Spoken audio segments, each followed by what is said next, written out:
కూడి ఉండి మందిరంలో కూడి కొనుట వలన దేవుడు మనల్ని ఆకర్షిస్తాడని, దేవుని యొక్క ప్రార్థన శక్తి వలన శక్తి ఏంటో మనకు తెలుస్తుందని, కూడి ఉండటం వలన మన ఐక్యత ఎంత గొప్పగా ఉంటుందో మనకు అర్థమవుతుందని, అలాగే విశ్వాసంలోని సంతోషం మనకు, అలాగే కూడి ఉండటం వలన ఆ రొట్టె విరుచటము ఎంత ప్రాముఖ్యతనో తెలుస్తుందని, అలాగే కూడి ఉండటం వలన సంఘం యొక్క క్రమము మనకు అర్థమవుతుందని, అలాగే కూడి ఉండడం చాలా ముఖ్యమని మనము బైబిల్ గ్రంథంలో నుంచి కొన్ని వచనాలను ఆలోచన చేశాం.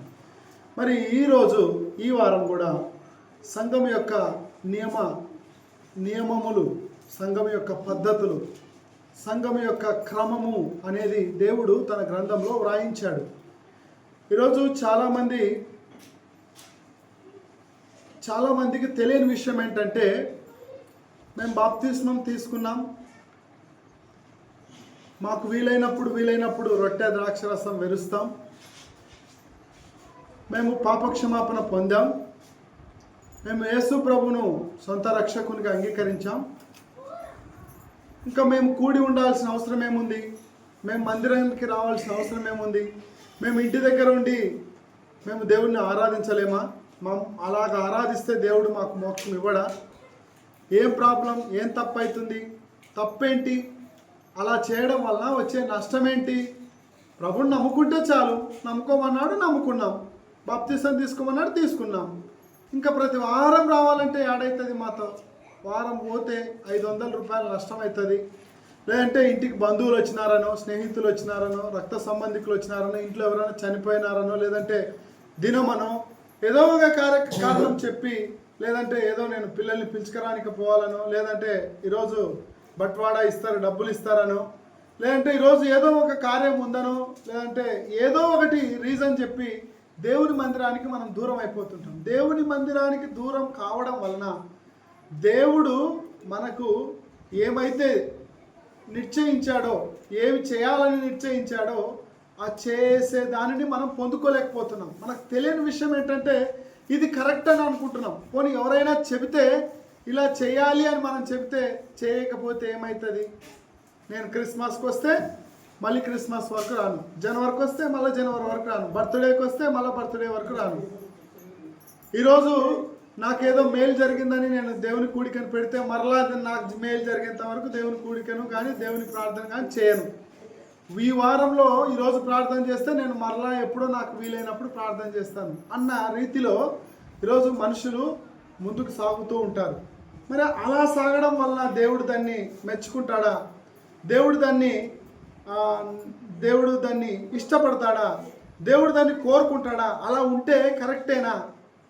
ఉదాహరణకి ఒక స్కూల్కి వెళ్ళే వ్యక్తి పిల్లలు ప్రతిరోజు స్కూల్కి వెళ్ళే పిల్లలు బాగా చదువుతారా, ఎప్పుడో ఒకసారి వెళ్ళిన పిల్లలు బాగా చదువుతారా అంటే ఖచ్చితంగా మనందరికీ తెలుసు, చదువుకున్నా చదువుకోకపోయినా, తెలివి ఉన్నా తెలివి లేకపోయినా మనందరికి తెలుసు ఏంటంటే, పిల్లలు రోజు బడికి పోయి సార్ చెప్పిన మాట ప్రతిదీ రాసుకొని ప్రతిదీ పరీక్షలో కరెక్ట్గా రాస్తే అందరికంటే మంచి మార్కులు వస్తాయి, అందరికంటే ముందుగా జాబ్ కొట్టుకుంటారు.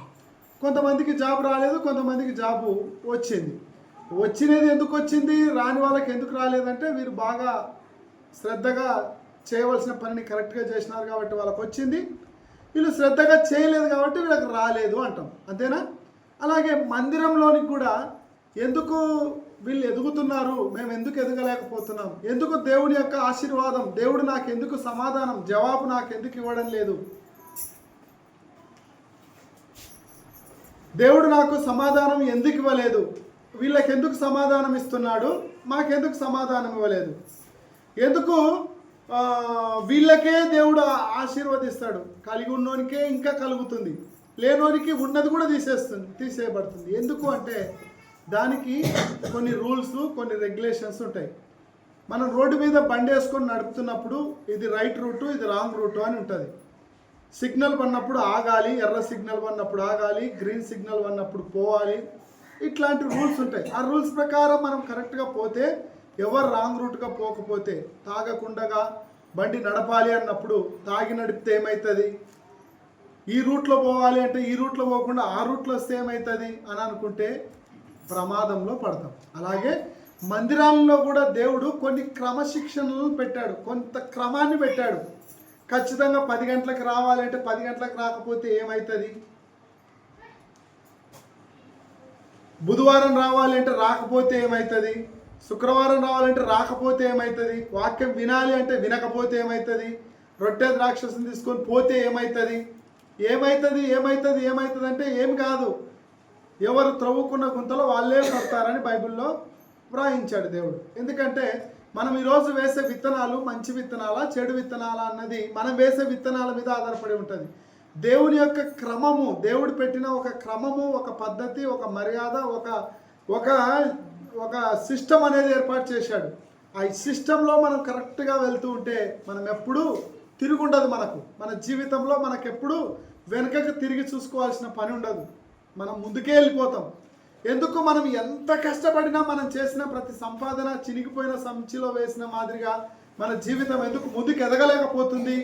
మిగతా వాళ్ళు ఎవరైనా మనకంటే ఎక్కువగా ఎదుగుతుంటే, మిగతా వాళ్ళు మనకంటే ఎక్కువగా బాగుపడుతుంటే వాళ్ళని చూసి వాళ్ళని ఎందుకు చెడగొట్టాలి అనుకొని వాళ్ళని బాగుపడేతోళ్ళని చెడగొట్టాలని ప్రయత్నం చేస్తున్నాం. కానీ మనం ఎందుకు బాగుపడకూడదు? మనం బాగుపడాలంటే వాళ్ళు చేసేది ఏంది, మనం చేయంది ఏంది, మనము ఏం దిద్దుబాటు చేసుకోవాలి, మనం ఏం సర్దుబాటు చేసుకోవాలి అన్న ఆలోచనతో ముందుకు వెళ్తే మన జీవితం అనేది చాలా క్షేమకరంగా, ఆరోగ్యకరంగా, మహిమకరంగా, దేవునికి మహిమకరంగా ఉంటుంది.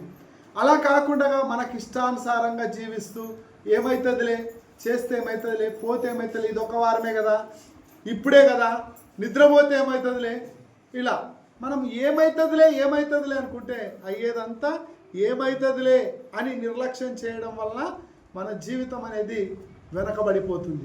ముందుకు సాగిపోకుండా వెనకబడిపోవడానికి కారణం, మనము ఒక రోజుకు 1000, 2000, 3000 మన ఇంట్లోకి వస్తున్నా కూడా అది మనకు మిగలడం లేదు, అది దానివల్ల మనకు ప్రయోజనం లేదు. శాంతి, సమాధానం, నెమ్మది, ఆరోగ్యం అనేవి లేకుండా మనకు ఎందుకు దూరం అయిపోతున్నాయంటే దేవుడు పెట్టిన సిస్టమ్, దేవుడు పెట్టిన క్రమంలో మనం పాటించకపోవడం వల్లే. చూడండి, దేవుడు ఒక క్రమాన్ని మనకు ఏర్పాటు చేశాడు. ఆ క్రమం ఏంటి అంటే, జీవము గల దేవుని మందిరంలో, దేవుని సంఘంలో జనులు ఎలాగూ ప్రవర్తింపవలెనో అది నీకు తెలియజేయవలని ఈ సంగతులను మీకు రాస్తున్నాను అంటున్నాడు. దేవుడే చెప్తున్నాడు ఎలా ఉండాలి, సంఘంలో ఎలాగూ ప్రవర్తించాలి, ఎలా నడుచుకోవాలి, ఎలా జీవించాలి అన్న విషయాలను నేను వ్రాస్తున్నాను, మీరు తెలుసుకోండి అని పౌలు తిమోతికి వ్రాస్తున్న పత్రికలో చెప్తున్నాడు.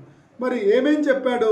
ఇదే పౌలు గారు ఎఫెసీలకు రాసిన పత్రికలో 5వ అధ్యాయం 15వ వచనంలో మొదటి క్రమం చెప్తున్నాడు. చూడండి, ఎఫెసీలకు రాసిన పత్రిక 5వ అధ్యాయము 15వ వచనం, 5వ అధ్యాయము 15వ వచనం.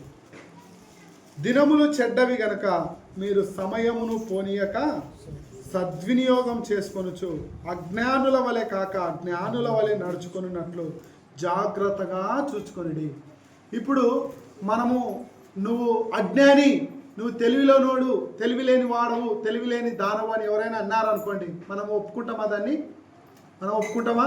నీకు తెలివి లేదని ఎవరైనా అన్నారనుకోండి, మనం ఒప్పుకుంటామా? ఒప్పుకో. ప్రతి ఒక్కరూ ఏమనుకుంటామంటే, నాకు నేను తెలివిమంతుడని నేను అనుకుంటాను, మీకు మీరు నేను తెలివిమంతురాలను తెలివిమంతుడని అనుకుంటారు. నేను చేసేది కరెక్ట్ అని నేను అనుకుంటాను, మీరు చేసేది మీకు కరెక్ట్ అని మీరు అనుకుంటారు. కానీ కరెక్టా తప్ప అన్నది పరీక్షల్లో మరి మనల్ని పరీక్షిస్తున్న దేవుడు మాత్రమే మనకు మార్కులు వేస్తాడు. వీరికి ఇన్ని మార్కులు, వీరికి ఇన్ని మార్కులు, వీరికి ప్రతిఫలం, వీరికి ఈ ప్రతిఫలం, వీరికి ఇంత బాగా బ్రతికారు, వీరు ఇంత బాగా చేశారు అని దేవుడు గుర్తిస్తూ మనకు ప్రతిఫలం ఇస్తూ ఉంటాడు, సమాధానం ఇస్తూ ఉంటాడు. ఎవరు చేస్తున్నారులే, మనుషులు చూసినప్పుడు చేసేది ఒక రీతిగా చేస్తుంటాం, మనుషులు చూడనప్పుడు చేసేది ఒక రీతిగా చేస్తుంటాం.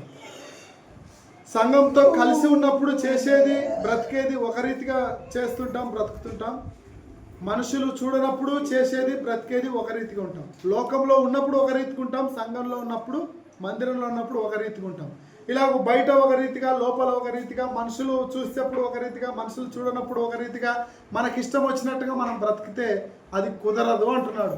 అలాగే ఏమంటున్నాడు? నువ్వు అజ్ఞానివి కాకుండా జ్ఞానవంతుడు కావాలి అంటే నువ్వు సమయాన్ని పోనీయొద్దు అంటున్నాడు. మనం ఏం చేస్తున్నాం? ముసలమ్మ ముచ్చట్లకు సమయాన్ని కేటాయించినంతగా దేవుని మందిరంలో విలువైన దేవుని మాటలు మనకు వినపడతాయి. ఇక్కడ మీరు సమయాన్ని కేటాయించండి అంటే ఇక్కడ తప్ప నేను ఎక్కడైనా సమయాన్ని కేటాయిస్తా అంటాం. ఈ పని తప్ప నేను ఏ పనైనా చేస్తా అంటాం. ఎందుకు?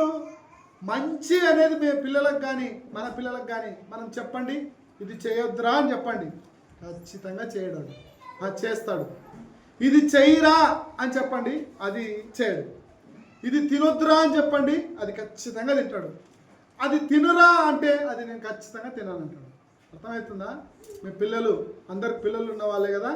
పిల్లలు కానీ పక్కన వాళ్ళు కానీ ఇరుగు పొరుగు వారు కానీ మన వాళ్ళు కానీ సంఘం కానీ ఎక్కడన్నా కానీ దేవుడు కానీ మనుషులు కానీ మంచి అనేది ఎవరైనా చెప్పినారు అనుకో, ఆ మంచి అనేది నేను చేయను అంటాడు. చెడు అన్నాడు అనుకోండి, ఇది చేయొద్దురా అని అనుకో, అది చేయబుద్ధి అవుతుంది.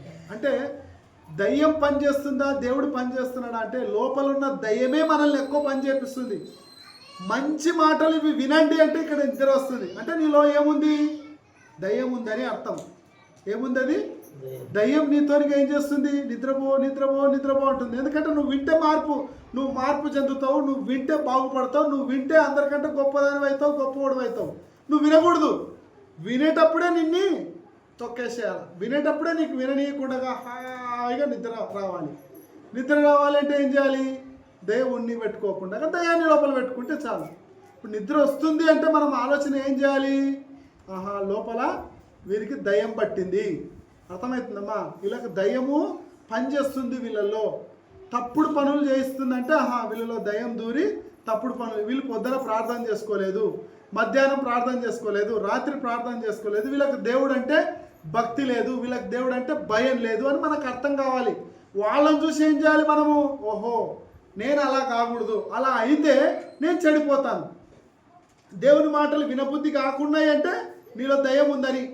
వినబుద్ధి అవుతున్నాయనుకో, ఓహో దేవుడు నిన్ను వినిపిస్తున్నాడు. వింటున్నప్పుడు గ్రహించాలి. గ్రహించడం అంటే ఈ చెవుని విని ఈ చెవుని విడిచిపెట్టడం కాదు. విన్నది ఏం విన్నానో ఆ విన్న దాని ప్రకారం నేను చేస్తున్నానా లేదా, ఇది నాకు తగులుతుందా లేదా. తగులుతుంది అంటే ఓహో నేను మార్పు చెందాలి. లేదు వీళ్ళు నా కోసమే చెప్తున్నారు, నా గురించే చెప్తున్నారు అని చెప్పే వాళ్ళ మీద శత్రుత్వం పెట్టుకోకూడదు. చెప్పే వాళ్ళ మీద శత్రుత్వం పెట్టుకోకూడదు. చెప్పేవాళ్ళు మనతో దేవుడు మాట్లాడుతున్నాడు అని అనుకోవాలి. ఎందుకంటే దేవుని గ్రంథంలో దేవుడు మాట వ్రాయిస్తున్నాడు అంటే అది మన క్షేమం కోసమే అనేది అర్థం చేసుకోవాలి. ఇది ఈరోజు నేను ఇంటికాడ నుంచి రాసుకొచ్చిన పుస్తకం ఎంత మాత్రం కాదు. మనం పుట్టక ముందే కొన్ని వేల సంవత్సరాల క్రితమే దేవుడు మనందరి క్షేమాన్ని ఎరిగి మనం ఇలా బ్రతుకుతామని ఆయనకు తెలిసి ఇలా బ్రతకకూడదని దేవుడు మంచి మాటలు రాయించాడు. మరి మంచి మాటలు రాయించినప్పుడు మంచి మాటలు వినాలా వద్దా? వినకూడదు అనిపిస్తుందంటే మనలో ఎవరు దూరి ఉన్నారని, దయ్యము సైతానుడు అపవాది దూరి మనల్ని పని చేపిస్తున్నాడని. వినాలి వినాలి వినాలి, ఇంకా అంతలేక అయిపోయిందా, అంత తొందరగా అయిపోయిందా, నేను ఇంకా కొంచెంసేపు ఇందామని ఎంతమందికి అనిపిస్తుందో వాక్యం అయిపోయాక వాళ్ళల్లో దేవుడు నిజంగా కార్యం జరిగిస్తున్నాడని. ఎప్పుడు ముగిస్తాడా, ఎప్పుడు ఇంటికి వెళ్ళిపోదామా, ఎప్పుడు ఇటు నుంచి వెళ్ళిపోదామా అని అనిపిస్తుంది అంటే ఖచ్చితంగా మనలో అపవాది పని చేస్తున్నాడని దాని అర్థం. కాబట్టి ప్రియులారా ఆలోచన చేయండి. ఇక్కడ సమయమును పోనీయకూడదు అంటున్నాడు. మరి మనం సమయాన్ని ఎక్కడ పోనిస్తున్నాం? దేవుని మందిరంలో గడపండి సమయాన్ని అంటే దేవుని పని కొరకు గడపండి, దేవుని యొక్క మహిమార్థమై గడపండి అంటే మనము అపవాది మహిమార్థమై, అపవాది లోకంలో చేస్తున్న వాళ్ళకు మాదిరిగా మనం కూడా లోకంలో ఉన్నటువంటి వాళ్ళకు మాదిరిగానే పనిచేస్తున్నాం. కానీ మనకంటూ ఏ ప్రత్యేకత లేకుండా అనవసరమైన విషయాలకు పని చేసుకునే టైంలో పని చేసుకోకుండా, పని చేయకూడని సమయాల్లో ఉండకుండా ఈరోజు పని చేయొద్దు, ఆదివారం దేవుడు నీకు విశ్రాంతి దినము, ఈరోజు దేవునితో గడిపే దినము, దేవుని కొరకు నియమించిన దినం అంటే ఈరోజు పని పోతే ఏమవుతుంది అని ఈరోజు పని పెట్టుకునే వాళ్ళు కూడా లేకపోలేదు. అందుకే అపవాది వాని తంత్రములను ఎరిగిన వారమై దేవునికి దూరం అయిపోయే ఏ పనైనా సరే దాన్ని దేవుని కొరకు వద్దనుకోవాలి. ఖచ్చితంగా వద్దనుకుంటే అప్పుడు దేవుడు మనల్ని ఈ పరీక్షలో నువ్వు నెగ్గినావు కాబట్టి ఇట్లా మనల్ని ఒక్కొక్క మెట్టు హెచ్చిస్తా దేవుని మహిమార్థమై నిన్ను నన్ను హెచ్చిస్తాడు. నన్ను ఎప్పుడు తలగానే ఉంచుతాడు కానీ తోకగా ఉంచను అని దేవుని వాగ్దానం ఇచ్చాడు. కాబట్టి ఆ వాగ్దానం మేరకు నిరీక్షణ కలిగిన వారమై దేవుని వైపు చూస్తూ ముందుకెళ్ళాలి. కాబట్టి దినములు అన్నీ చెడ్డవిగా ఉన్నాయి. ఈ చెడ్డ దినాల్లో మనము చెడ్డవారిగా కాకుండా సమయాన్ని పోనీయకుండా సద్వినియోగం చేసుకోవాలి అని దేవుడు మొదటి సలహాగా చెబుతున్నాడు. అలాగే రెండవ సలహాగా ఏం చెప్తున్నాడు చూడండి. ఇదే 5వ అధ్యాయం 19వ వచనంలో చూడండి. ఒకనినొకడు కీర్తనలతోనూ సంగీతములతోనూ ఆత్మ సంబంధమైన పాటలతోనూ హెచ్చరించుచు మీ హృదయములలో ప్రభువును గూర్చి పాడుచు కీర్తించుచు మన ప్రభు అయిన యేసుక్రీస్తు పేరిట సమస్తమును గూర్చి తండ్రి అయిన దేవునికి ఎల్లప్పుడూ కృతజ్ఞతాస్తుతులు చెల్లించాలి అంటున్నాడు. సమస్తాన్ని గురించి తండ్రి అయిన దేవునికి యేసుక్రీస్తు పేరిట కృతజ్ఞతాస్తుతులు చెల్లించే వారంగా ఉండాలి. ఎలా? ఒకరినొకరు మనము దేవుని వాక్యంతో హెచ్చరించుకోవాలి. దేవుని వాక్యం ఏం చెప్తుంది, మనం ఏం చేస్తున్నాం, దేవుడు ఏం పాడమంటున్నాడు, మనమేం పాడమంటున్నాం, దేవుడు దేవునిలో గడపమంటున్నాడు, మనం దేంట్లో గడుపుతున్నాం, దేవుడు ఎక్కడ కూడమంటున్నాడు, మనం ఎక్కడ కూడుతున్నాం అనేది ఒకరికొకరం హెచ్చరించుకోవాలి. మనం కూడుకోవడం, మందిరంలో కూడుకోవడం అంటే ఇష్టం ఉండదు మనకు. బయట కూడుకోవడం అంటే ఇష్టం, బయట ఆడడం అంటే ఇష్టం, బయట పాడడం అంటే ఇష్టం, బయట మాట్లాడడం అంటే ఇష్టం. కానీ దేవుని పిల్లలతో కలిసి కూడడం, మాట్లాడడం, పాడడం, దేవుణ్ణి మహిమపరచడం అనేది మనకి ఇష్టం ఉండదు. కాబట్టి ఇష్టం లేని పనిని మనము దేవుని కొరకు ఇష్టంగా పని చేయాలి. అలాగే మూడవ సలహాగా యోహాను సువార్త 4వ అధ్యాయం 24వ వచనం చూడండి. యోహాను సువార్త 4వ అధ్యాయము 24వ వచనం ఏమని ఉంది ఇక్కడ? వెనక ఏమని ఉంది? దేవుడు ఆత్మ గనుక ఆయనను ఆరాధించువారు ఆత్మతోనూ సత్యముతోనూ ఆరాధించవలెను అనే దాంతో పాటు పూర్ణ హృదయముతో దేవుణ్ణి ఆరాధించాలి, పూర్ణ ఆత్మతో మనం దేవుణ్ణి ఆరాధించాలి, పూర్ణ శక్తితో దేవుణ్ణి మహిమపరచాలి, సత్యముతో దేవుణ్ణి మహిమపరచాలి. ఇష్టం ఉండి ఇష్టం లేక, బుద్ధి పుట్టి బుద్ధి పుట్టక మనము ఏ పని చేయకూడదు. హృదయపూర్వకంగా చేయాలి, పూర్ణ ఆత్మతో, పూర్ణ మనస్సుతో, పూర్ణ సత్యంతో, పరిపూర్ణమైన మనస్సుతో దేవుణ్ణి మాటలను మనం అంగీకరించాలి. మన మనస్సు ఏ విధంగా ఉంది అనేది నీతో మాట్లాడుతున్నప్పుడు ఆ మనస్సుకు సమాధానం చెప్పుకోవాలి. సమాధానం చెప్పుకొని దేవుణ్ణి నువ్వు ఆరాధించేటప్పుడు కూడి ఉండిన మనము దేవుణ్ణి మనం ఎలా ఆరాధించాలంటున్నాడు? పూర్ణ మనస్సుతో. పిల్లలతో మాట్లాడుకుంటూ అక్కడ ఇక్కడ తిరిగి చూసుకుంటూ వాళ్ళు ఏమనుకుంటున్నారో, వీళ్ళు ఏమనుకుంటున్నారో, వాళ్ళు ఏం చెప్తారో, వీళ్ళు ఏం చెప్తున్నారో, వీళ్ళు ఎట్లున్నారో, వాళ్ళు ఎట్లున్నారని వాళ్ళని వీళ్ళని పరీక్షించి వాళ్ళకి వీళ్ళకు మనం మార్కులు వేయడం కాదు. ఎవరి గురించి అయినా చెప్పండి అంటే, నువ్వేడ వాక్యం వింటావు, నువ్వు ఎప్పుడు నిద్రపోతావు అంటారు. నువ్వు మేల్కున్న ఆమెవు, మేల్కున్న ఆయనవు, నువ్వేం చేసినావు అంటే, నేనేం చేయలే, ఎవరెవరు నిద్రపోతున్నారో చూస్తాను, ఎవరెవరు మాట్లాడుతున్నారో చూస్తున్నాను, ఎవరెవరు ఎట్ట బ్రతుకుతున్నారో నేను చూస్తాను, కానీ నేను ఎట్ట బ్రతకాలో మాత్రం నేను తెలుసుకోను అన్న రీతిలో బ్రతుకుతున్న వాళ్ళు కూడా చాలామంది. అందుకే పూర్ణ ఆత్మ, పూర్ణ మనస్సు, పూర్ణ సంతోషంతో దేవుణ్ణి ఆరాధించాలి. ఎందుకంటే దేవుడు ఆత్మ కనుక ఆయనను ఆరాధించే వారు ఇలా ఆరాధించాలని మూడవ సలహాగా దేవుడు మనతో చెబుతున్నాడు. అలాగే దేవుని యొక్క వాక్యాన్ని ఎలా వినమంటున్నాడో ఒకసారి చూడండి. అపోస్తల కార్యములు 17వ అధ్యాయము 11వ వచనం. దేవుని యొక్క వాక్యాన్ని వినాలి. ఎలా వినాలి అంటే, నిద్రపోతూ వినాలనా, అటు ఇటు చూస్తూ వినాలనా, ఎలా వినాలి, ఎలా వింటే దేవుని యొక్క వాక్యం మనకు ఉపయోగకరంగా ఉంటుంది అన్న విషయాలను కూడా దేవుడు తన గ్రంథంలో వ్రాయించాడు. చూడండి 17వ అధ్యాయము 11వ వచనం. 17వ అధ్యాయము 11వ వచనం. వీరు తెసలోనికలో ఉన్న వారి కంటే ఘనులై ఉండిరి గనక ఆసక్తితో వాక్యమును అంగీకరించి పౌలును శీలయు చెప్పిన సంగతులు అలాగున్నవో లేవో అని ప్రతిదినమును లేఖనములను పరిశోధించుచు వచ్చిరి. చూడండి ప్రియులారా, అపోస్తలులైన పౌలు, శీల వీళ్ళు వాక్యం చెప్తుంటేనే వాక్యం అలా ఉందా లేదా అని వాళ్ళు పరిశోధించారంట. పరిశోధించడం అంటే దేవుని వాక్యం చెబుతున్నప్పుడు గుడ్డిగా ఎవరు చెప్తే వాళ్ళు, ఎవరు చెప్పినా పర్వాలేదు దేవుని వాక్యమే కదా అని వినకూడదు. మనం విన్న వాక్యము అలాగ బైబిల్లో ఉందా లేదా, చెప్పేవాళ్ళు కరెక్ట్గా వాక్యానుసారంగా చెబుతున్నారా చెప్పట్లేదా అన్న దానిని మనం పరిశీలన చేసి పరిశోధిస్తూ ఆసక్తితో వినాలి అంటున్నాడు. ఎలా వినమంటున్నాడు? ఆసక్తితో వాక్యమును అంగీకరించాలి. వాక్యమును అంగీకరించడం అంటే ఈ వాక్యము నా కొరకు దేవుడు వ్రాయించినది, ఈ వాక్యానుసారంగా నా బ్రతుకును సరిదిద్దుకోవాలి, ఈ వాక్యానుసారంగా నేను బ్రతకాలి, ఈ వాక్యానుసారంగా నేను జీవించాలి, ఈ వాక్యము నా కొరకే దేవుడు వ్రాయించాడు, ఇది నాది, నేను మారడం కొరకే అని అనుకోవాలి. కానీ ఇది వాళ్ళ కోసం, ఇది వీళ్ళ కోసం, ఇది వాళ్ళది వీళ్ళది అని మనం చెప్పే విధంగా ఉండకూడదు. అందుకే ఎవరు వాక్యం చెప్పినా నేను వింటాను, అందరు చెప్పేది వాక్యమే కదా అనుకుంటే కుదరదు. వాక్యము అలాగ ఉన్నదో లేదో మనం కూడా పరిశోధించాలి. ఆనాడు ఆ సంఘస్థులు ఏం చేశారు? ప్రతిదినము పరిశోధించి వచ్చారు.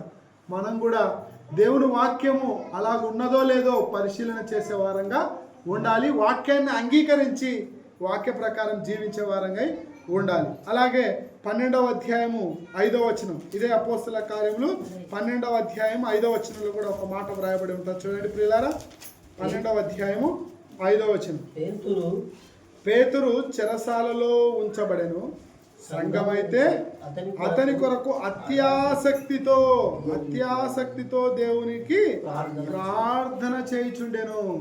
చూడండి ప్రియులారా, పేతురు చెరసాలలో ఉంచబడినప్పుడు సంఘమైతే అతని కొరకు అత్యాసక్తితో, ఆసక్తి వేరు అత్యాసక్తి వేరు, అర్థమవుతుందమ్మా? ఆసక్తితో దేవుని మందిరానికి వచ్చి వాక్యాన్ని వినేవాళ్ళు వేరు. ఎలాగైనా సరే ఈరోజు నాకు ఎన్ని ప్రాబ్లమ్స్ ఉన్నా, ఎంత పని ఉన్నా, ఈరోజు నేను మందిరంలో గడపాలి అన్న ఆసక్తి ఉంటే మనం ఎన్ని పనులైనా అన్ని పక్కన పెట్టేసి దేవుని మందిరంలో గడుపుతాం. లేదు, ఈరోజు దేవుని మందిరంలో గడపడం కంటే ఇంట్లో పిల్లలతో గడపడం మేలు, ఇంట్లో బంధువులతో గడపడం మేలు, మన స్నేహితులతో గడపడం వేరు, సెల్లుతో గడపడం వేరు, ఇంకా గడపడం మేలు అనుకొని ఏం చేస్తుంటామంటే దేవునికి ఇచ్చినంత ప్రాధాన్యత కూడా, సెల్లుకి ఇచ్చినంత ప్రాధాన్యత కూడా దేవునికి మనం ఇవ్వడం లేదు. స్నేహితులకు ఇచ్చినంత ప్రాధాన్యత, బంధువులకు ఇచ్చినంత ప్రాధాన్యత, ఇంట్లో పనులకు ఇచ్చినంత ప్రాధాన్యత దేవునికి మనం ఇవ్వడం లేదు. ఎవరికి లేవు పనులు, ఎవరికి లేరు బంధువులు, ఎవరికి లేవు పనులు, ఎవరికి లేవు సెల్లులు, అందరికి ఉన్నాయి కదా. మరి ఎందుకు మనము దేవుని కొరకు, ఎవరికి లేరు పిల్లల పేరు చెప్పి మందిరానికి రాని వాళ్ళు, పనుల పేరు చెప్పి దేవుని మందిరానికి రాని వాళ్ళు, ఆసక్తి లేకుండా దేవుని మందిరానికి రాలేం. ఆసక్తితో దేవుని మందిరానికి రావడం ఎంత ముఖ్యమో ఆసక్తితో ప్రార్థన చేయడం కూడా అంతే ముఖ్యం. ఈరోజు చెరసాలలో పేతురు ఉన్నప్పుడు, ఆనాడు పేతురు బయటికి రావాలని వీళ్ళందరూ ఏం చేసినారంట? కలిసికట్టుగా కూడి ఆసక్తితో కాదు అత్యాసక్తితో దేవునికి ప్రార్థన చేస్తే దేవుడు ఆ ప్రార్థన విని ఏం చేసినాడు? చెరసాలలో ఉన్నటువంటి భక్తులు ఎవరైతే ఉన్నారో వారందరూ బయటికి వచ్చే విధంగా దేవుడు సహాయం చేశాడు. అలాగే కూడి ఉండి ప్రార్థన, అత్యాసక్తితో చేసే ప్రార్థన మన జీవితాల్లో ఒక ఫలాన్ని ఇస్తుంది, ఒక ఆశ్చర్యాన్ని చూపిస్తుంది. అర్థమవుతుందమ్మా? మనం ఒక ఆశ్చర్య కార్యాన్ని, ఒక అద్భుత కార్యాన్ని, ఒక మహత్ కార్యాన్ని, ఒక గొప్ప కార్యాన్ని మన జీవితంలో మనం ఒక్కటి కూడా చూడలేదంటే మనకు ఆసక్తి లేదు, అత్యాసక్తి లేదు. ఆసక్తితో మందిరంలో కూడుకోవడం లేదు, ఆసక్తితో ప్రార్థన చేయడం లేదు, అత్యాసక్తితో దేవుణ్ణి మహిమపరచడం లేదు. అంటే ఈ ఆసక్తి అనేది లేకపోతే మనం ఏ కార్యాన్ని చూడలేము. మనం ఎక్కడ వేసిన గొంగలి అక్కడే ఉంటుంది. మనం ఎంత పని చేసినా మన బ్రతుకులో శాంతి ఉండదు, సమాధానం ఉండదు, నెమ్మది ఉండదు. ఎవరైనా ఎదుగుతుంటే చూసి ఓర్సలేనితనంతో వాళ్ళని ఎదగకుండా వాళ్ళపైన నిందలు వేస్తూ, వాళ్ళపైన మచ్చలు వేస్తూ, వాళ్ళని చెడ్డోళ్ళని చిత్రీకరించి నేను మంచిదాన్ని, నేను మంచోని, నువ్వు మంచిదాన్ని అని మన గురించి మనము డప్పులు చెప్పుకుంటే అప్పటికి తాత్కాలికంగా నేను మంచోడా అనవచ్చేమో, కానీ నీ జీవితం అంతా, నీ చిట్ట అంతా దేవుడు చూస్తూ ఉంటాడు. నువ్వు నిజంగా హృదయపూర్వకంగా దేవునికి రాలేని స్థితిలో ఉండి రాలేకుంటే దేవుడు క్షమిస్తాడు. కానీ రాగలిగే స్థితిలో ఉండి, ప్రార్థన చేయగలిగే స్థితిలో ఉండి, కూడుకోవాల్సిన అవసరత ఉండి కూడా కూడుకోకుండా నువ్వు నిర్లక్ష్యం చేస్తున్నావు అంటే ఆ నిర్లక్ష్యమే నీ ప్రాణానికి ప్రమాదం. నీ రక్షణకు ప్రమాదం. ప్రమాదం అనేది ఉంది అన్నప్పుడు, ఆ ప్రమాదపు అంచుల్లో మనం ఉన్నాం అన్నప్పుడు ప్రమాదపు అంచుల్లో నుంచి మధ్యలోకి రావాలి. అత్యాసక్తితో ప్రార్థన చేస్తే చెరసాల గోడలు బద్దలయ్యను అని లేఖనం సెలవిస్తుంది ప్రియులారా. చెరసాల్లో ఉన్న వాళ్ళు సైతం బయటికి వచ్చారు. దేవుని యొక్క గొప్ప శక్తి ఏంటో, అత్యాసక్తితో సంఘమంతా ప్రార్థన చేస్తే దేవుని శక్తి ఏంటో మనకు తెలియబడుతుంది. అలాగే చూడండి, ఇదే 12:5 తర్వాత దేవుడు ఎలాంటి కానుకలను లేదంటే ఎలాంటి జీవితాన్ని దేవుడు కోరుకుంటున్నాడో ఒక్క మాట కీర్తనల గ్రంథంలో ఒక మాట ఉంటుంది చూడండి. కీర్తనల గ్రంథము 100వ అధ్యాయము 4వ వచనం. కీర్తనల గ్రంథం 100వ అధ్యాయము 4వ వచనం. కృతజ్ఞతార్పణలు చెల్లించుచు ఆయన గుమ్మములలో ప్రవేశించుడి, కీర్తనలను పాడుచు ఆయన ఆవరణంలో ప్రవేశించుడి. చూడండి ప్రియులరా, ఆయనే మనలను పుట్టించెను, మనము ఆయన వారము, మనము ఆయన ప్రజలము, ఆయన మేపు గొర్రెలము. కృతజ్ఞత అర్పణలను చెల్లించాలి, ఆయన గుమ్మంలో ప్రవేశించాలి. దేవుని మందిరం అనే గుమ్మంలో మనం ప్రవేశిస్తున్నప్పుడు మన అర్పణలను కూడా హృదయపూర్వకమైన అర్పణలను, హృదయపూర్వకమైన కానుకలను మనం దేవునికి తీసుకురావాలి. హృదయపూర్వకంగా దేవునికి ఇవ్వాలి. ఇచ్చేది ఇది నేను దేవునికి ఇస్తున్నానని ఇవ్వాలి. మనుషులు చూడాలని ఇవ్వకూడదు, మనుషులు చూస్తుంటారని ఇవ్వకూడదు. ఇది ఇచ్చేది దేవునికి ఇస్తున్నాం, ఇది మనుషులకు కాదు. ఇది నా బ్రతుకు, ఆయన మేపు గొర్రెలమైన మనము, ఆయన వారమైన మనము, ఆయన మనల్ని పుట్టించాలని మనం నిజంగా నమ్మిన వారమైతే మన కానుకలను, మన అర్పణలను హృదయపూర్వకంగా దేవునికి ఇవ్వాలి. కృతజ్ఞతతో కూడిన అర్పణలను మనం ఇవ్వాలి. కృతజ్ఞత అంటే నేను చేసేది దేవునికి ఇచ్చేది, దేవుడు చేసిన దాంతో పోల్చుకుంటే నేను ఇచ్చేది చాలా తక్కువ అని ఇవ్వాలి. నేను ఇచ్చేది చాలా ఎక్కువ దేవునికి, ఇది అందరికంటే నేను ఎక్కువ ఇస్తున్నాను కాబట్టి నేనేదో పుడంగిని అన్నట్టుగా ఇవ్వకూడదు, పుడంగి అనుకోవాలని ఇవ్వకూడదు. కృతజ్ఞతతో ఇవ్వాలి. అంటే కృతజ్ఞత అంటే దేవుడు చేసిన మేలు ఉంటుంది, ఆ మేలుకు కృతజ్ఞతగా నువ్వు దేవునికి ఇస్తున్నావు, మనుషులకు కాదు. అలా మనం దేవునికి కృతజ్ఞత అర్పణలను కూడా ఇచ్చే వారంగా ఉండాలి. సంఘంలో నియమాల గురించి మాట్లాడుతున్నాం. అలాగే కొరింథీలకు రాసిన పత్రిక 14వ అధ్యాయం 40వ వచనం. అపోస్తలుడైన పౌలు కొరింథీలకు రాసిన పత్రిక 14వ అధ్యాయము 20వ వచనం 40వ వచనం చూడండి. కాబట్టి నా సహోదరులారా, ప్రవచించుట ఆసక్తితో అపేక్షించుడి, భాషలతో మాట్లాడుట ఆటంకపరచుకుడి, కానీ సమస్తమును మర్యాదగాను క్రమముగాను జరగనీయుడి. క్రమముగాను జరగనీయుడి. సమస్తము జరిగేది ఏదైతే ఉందో, ఇక్కడ జరిగేది ఏదైతే ఉందో ఆ జరిగే కార్యక్రమము సమస్త కార్యక్రమం ఏదైనా మర్యాదగా జరగాల. అల్లరితో కూడిన జరగకూడదు, సనుగులతో జరిగించకూడదు, క్రమంగా జరిగించాలి. ప్రారంభం స్తుతి పాట, తర్వాత క్రీస్తు ప్రేమను గురించిన పాట, తర్వాత క్రీస్తు సిలువను గురించిన పాట, తర్వాత క్రీస్తును ఆరాధించేటువంటి పాట, 4 పాటలు. అలాగే ఆరాధన హెచ్చరికలు, ప్రభువును గురించిన హెచ్చరికలు, తర్వాత కానుకలు, తర్వాత రొట్టె విరచటం, రసం పుచ్చుకోవడం, కానుకలు, అలాగే ప్రార్థన, అలాగే చివరి వర్తమానం. ఇలా ఒక క్రమంగా ఒక పద్ధతి ప్రకారం మనకు జరుగుతూ ఉంటుంది.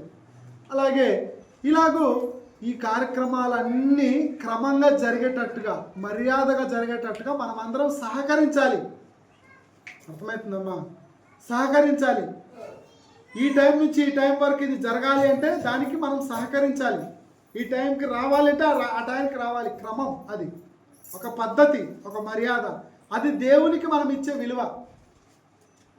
నా ఇష్టం ఇది, నాది అని అన్నట్టుగా మనము ఏ పనిని చేయకూడదు. ఇది దేవుని పని, ఇది దేవునిది, కరెక్ట్గా జరగాలి, కరెక్ట్గా ఉండాలి, కరెక్ట్గా చేయాలి. 5:30కు ట్రైను వెళ్తుంది అని కరెక్ట్గా టైం ఇస్తాడు. మనం ఇంట్లో ఏదో ఒక పని పెట్టుకొని 5:30 పోయినాం అనుకోండి, రైలు నీ కోసం ఆగుతుంది?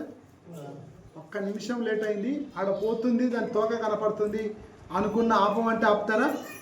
నువ్వు ఒక్క నిమిషం ముందే రావాలి అంటాడే కానీ నేను క్రమం తప్పుతాను, నా ఇష్టానుసారంగా నేను వెళ్తాను, నా కోసం ట్రైన్ అయినా ఆగాల్సిందే అంటే ఆగుతుందే? ఆగదు. ఇక్కడ దేవుని కార్యం కూడా ఆగదు.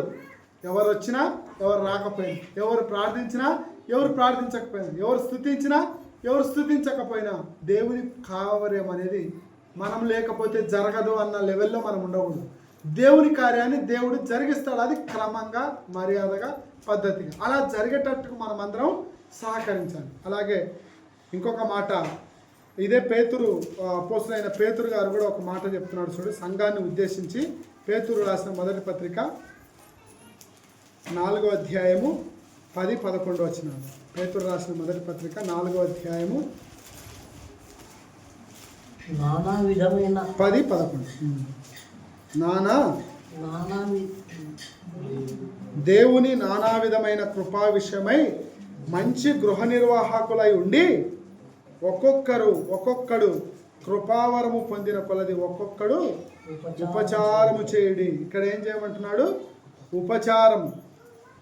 అప్పగించబడిన పనిలో పరిచర్యలో నమ్మకంగా ఉండాలి. మీకు ఎవరికైతే మీకు సేవకులకు పరామర్శించే పని, సేవకులకి భోజనం పెట్టే పని, సేవకులకు భోజనం వండే పని, సేవకులకు పరిచర్య చేసే పని అప్పగించారా?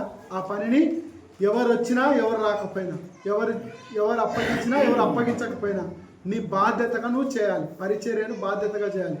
మందిరం తుడిచే పని వాళ్ళు చేస్తారులే, నేను చేయనులే అని అనుకోకూడదు. మందిరం తుడిచే పని తుడసాలి, అవి వాటిని ఏమంటారు, సాపలేసే పని సాపలేయాలి, వడ్డించే పని వడ్డించేయాలి, పాటలు పాడే తోళ్ళు పాటలు పాడాలి, కానుకలు ఇచ్చే తోళ్ళు మెయింటెనెన్స్ చేసే తోళ్ళు మెయింటెనెన్స్ చేయాలి, వచ్చేవాళ్ళు వాడవాలి. ప్రతి సంవత్సరం ఒకరే చేస్తున్నారు, నేనెందుకు ఈ సంవత్సరం ఖచ్చితంగా చేయకూడదు, నాకెందుకు ఈ బాధ్యత లేదు, నేనెందుకు ఇది నా బాధ్యత అనుకోకూడదు.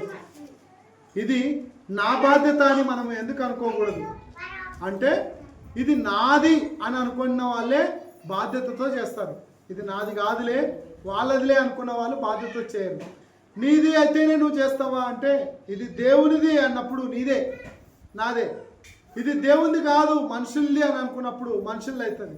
మనుషులది అయితే వాళ్ళే ఉంటారు, కానీ మనకెందుకు ఆహ్వానం పలుకుతున్నారు, మనకెందుకు ఆహ్వానం ఇస్తున్నారు అంటే, ఇది దేవునిది కాబట్టి మనకు అప్పగించబడిన పనిని మనము ఎవరు వచ్చినా ఎవరు రాకపోయినా నమ్మకంగా పరిచర్యలో నమ్మకమైన వారంగా మనము ఉండాలి.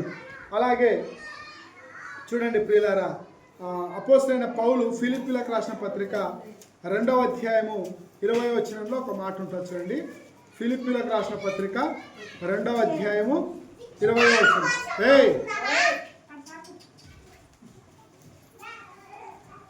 2వ అధ్యాయము 20వ వచనం. ఫిలిప్పీలకు రాసిన పత్రిక 2వ అధ్యాయము 20వ వచనం. మీ క్షేమ విషయమై నిజముగా చింతించువాడు అతని వంటి వాడెవడును నా యొద్ద లేడు.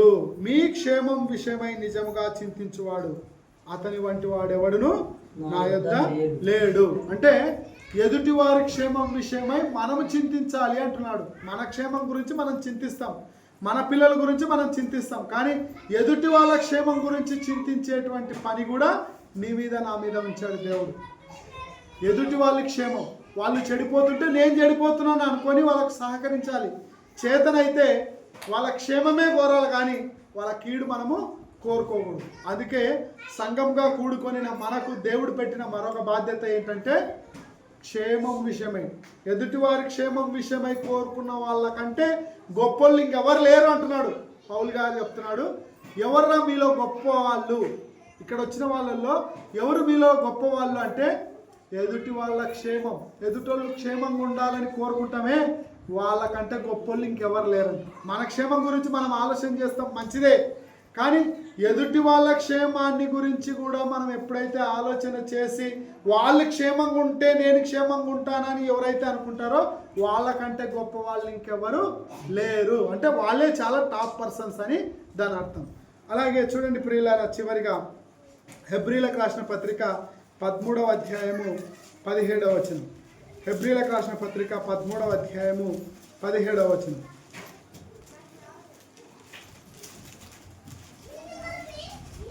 మీ పైని నాయకులుగా ఉన్నవారు లెక్క ఒప్ప చెప్పవలసిన వారి వలె మీ ఆత్మలను కాయుచున్నారు. వారు దుఃఖముతో ఆ పని చేసిన ఎడల మీకు నిష్ప్రయోజనం గనుక దుఃఖముతో కాక ఆనందముతో చేయనట్లు వారి మాట విని వారికి లోబడి ఉండుడి. చూడండి, మీ పైన నాయకులుగా, మీ పైన కాపరులుగా, మీ క్షేమమును కోరి ఎవరైనా మీ పైన ఉన్నటువంటి వారి విషయమై చాలా జాగ్రత్త పడమంటున్నాడు దేవుడు. ఎందుకంటే మీరు చేసే పని ప్రయోజనకరమైనదిగా ఉండాలి అన్నా, అది ప్రయోజనకరమైనదిగా ఉండాలన్నా, ప్రయోజనమైనదిగా ఉండాలన్నా ఏం చేయమంటున్నాడు అంటే, మీ పైని నాయకులుగా ఉన్నవారు లెక్క ఒప్పజెప్పవలసిన వారి వలె మీ ఆత్మలను కాయచున్నారు. అంటే దేవుడు లెక్క అడుగుతాడంట. ఎవరిని లెక్క అడుగుతాడు? మీ పైన ఎవరైతే మిమ్మల్ని మిమ్మల్ని ఎవరైతే కాస్తున్నారో, మనమందరము దేవుని గొర్రెలను కాసేటువంటి గొర్రెల కాపరి ఒకరు ఉంటారు. ఆ కాపరి కాసేవాడు. అంటే వీరి విషయం ఏమైంది అని దేవుడు లెక్క అడిగితే, నీ విషయమై లెక్క చెప్పేవాడు ఆయనే, మీ నాయకుడే, మీ సేవకుడే. లెక్క దేవుడు లెక్క అడిగితే ఆ లెక్క చెప్పేది, ఫలానా రూతమ్మ ఎలా ఉంది అని దేవుడు లెక్క అడిగితే, రూతమ్మ చాలా చక్కనిది, ఆమె చాలా మెచ్చుకోదగ్గది, ఆమె చేసినంత పరిచర్య ఎవరు చేయరు అని ఎవరు చెప్పాలి? ఎవరైతే గొర్రెలను కాస్తున్నారో వాళ్ళే చెప్పాలి. మీ గురించి ఎవరిని అడిగితే తెలుస్తుంది?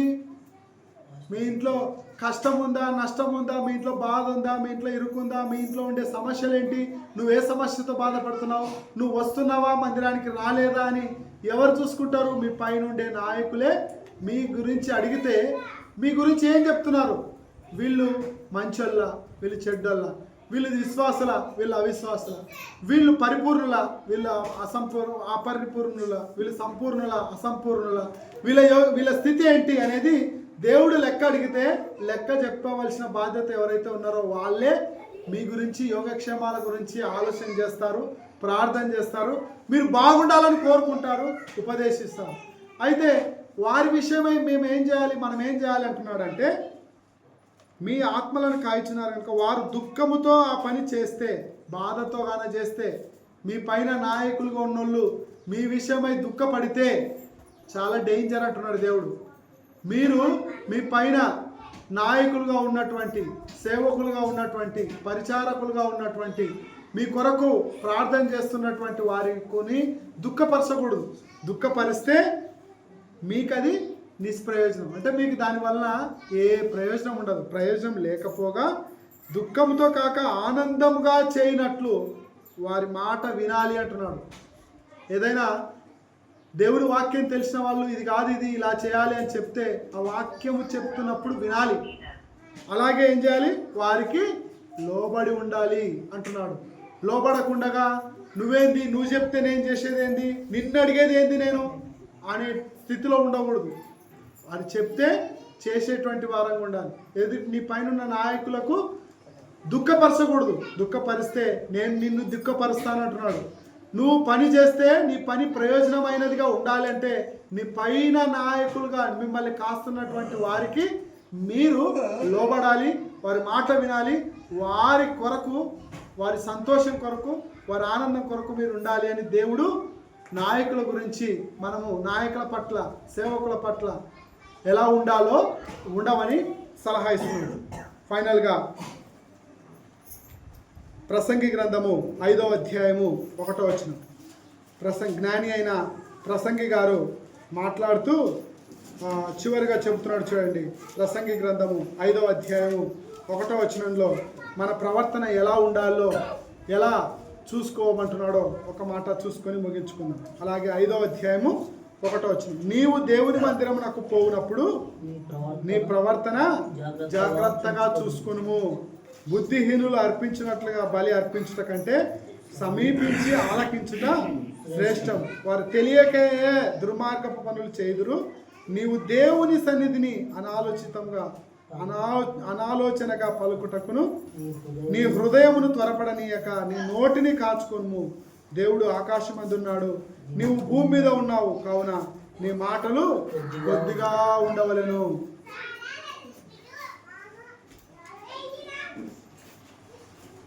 చూడండి ప్రియులారా, నీవు దేవుని మందిరమునకు పోవునప్పుడు జాగ్రత్తగా నీ ప్రవర్తన ఉండాలి, ఏకాగ్రత ఉండాలి. దేవుని యొక్క మందిరంలో ఎలా బ్రతుకుతున్నావో, ఎలా బలులు ఇస్తున్నావో, ఎలా అర్పణలు ఇస్తున్నావో, ఎలా కానుకలు ఇస్తున్నావో వాటి విషయమై జాగ్రత్త కలిగి ఉండాలి అంటున్నాడు. ఇలా మనం ఆలోచన చేసుకుంటూ వెళ్తే దేవుని మందిరంలో మనకు ఉండవలసిన పని, మనం చేయవలసిన పనిని మనం ఎలా ఉండాలి, ఎలా ఆలోచన చేయాలి, ఎలా ప్రార్థన చేయాలి, ఎలా దేవుణ్ణి ఆరాధించాలి అన్న విషయాలను దేవుడు తన గ్రంథంలో క్లుప్తంగా మన కొరకు, మన సన్నిధికి, మన ఎదుటికి దేవుడు తన వాక్యాన్ని తీసుకొచ్చినందుకు దేవునికి కృతజ్ఞతలు చెల్లిస్తున్నాను. అలాగే మనము ఒకసారి జ్ఞాపకంలోకి తెచ్చుకుందాం. మొట్టమొదటిగా సమయాన్ని పాటించాలి, సమయాన్ని పోనీయకుండా సమయాన్ని పాటించాలి. రెండవది అందరితో కలిసి పాటలు పాడాలి, అందరితో కలిసి స్తుతులు చెల్లించాలి. మూడవది పూర్ణ హృదయంతో, పూర్ణ ఆత్మతో, పూర్ణ మనసుతో దేవుణ్ణి ఆరాధించాలి. నాలుగవది దేవుని యొక్క వాక్యాన్ని శ్రద్ధగా విని వాక్యం అలా ఉందో లేదో పరిశీలన చేయాలి. ఐదవది ప్రార్థనలో ఏకీభవించి ప్రార్థన చేస్తే, ఆనాడు సంఘమంతా ప్రార్థన అత్యాసక్తితో చేస్తే చెరసాల గోడలు బద్దలైనట్టుగా మనకు లేఖనం. ఆరవది సంఘం యొక్క క్రమం పాటించాలి. ఏడవది అప్పగించబడిన పరిచర్యను నమ్మకంగా చేయాలి. ఎనిమిదవది తోటి సభ్యుల క్షేమం కోసం మనం ఆలోచన చేయాలి, ఎదుటోళ్ళ క్షేమం కోసం. తొమ్మిదవది సంఘ నాయకులకు, సంఘ సేవకులకు, సంఘ పరిచారకులకు లోబడాలి. పదవది ఏకాగ్రతగా దేవుని మందిరానికి వచ్చినప్పుడు మన ప్రవర్తన జాగ్రత్తగా చూసుకొని అనాలోచితంగా కాకుండా ఆలోచించి దేవుని కొరకు నమ్మకంగా బ్రతకాలి. అలా మనమందరం బ్రతికి దేవుని మహిమపరచాలని ప్రేమతో కోరుకుంటూ ముగిస్తున్నాను. దేవుడు